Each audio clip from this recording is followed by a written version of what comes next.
مکہ میں ظلم بڑھ چکا تھا۔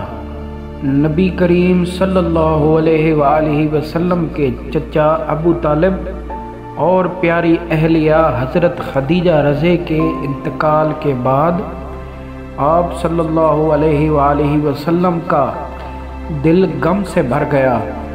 یہ سال تاریخ اسلام میں عام الحزن یعنی غم کا سال کہلایا۔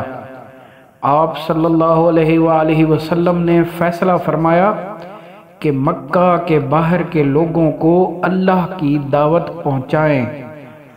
چنانچہ آپ صلی اللہ علیہ وآلہ وسلم طائف کے سفر پر روانہ ہوئے، امید کے ساتھ کہ شاید وہاں دلوں کے دروازے کھل جائیں۔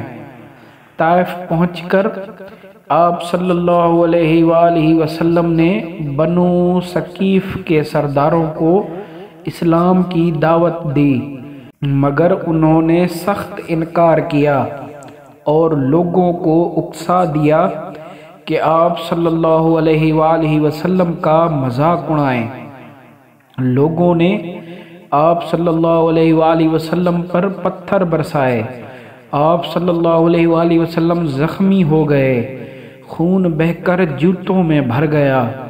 پھر آپ صلی اللہ علیہ وآلہ وسلم ایک باغ میں جا کر بیٹھ گئے، تنہا مگر دل میں اللہ کی یاد کے ساتھ۔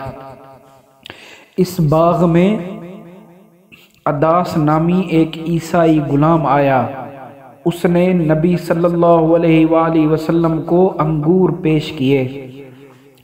جب آپ صلی اللہ علیہ وآلہ وسلم نے بسم اللہ کہا تو عداس حیران رہ گیا اور آخر کار ایمان لے آیا۔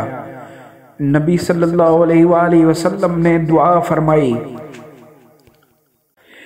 اے اللہ، اگر تو مجھ سے راضی ہے تو مجھے کسی کی پرواہ نہیں۔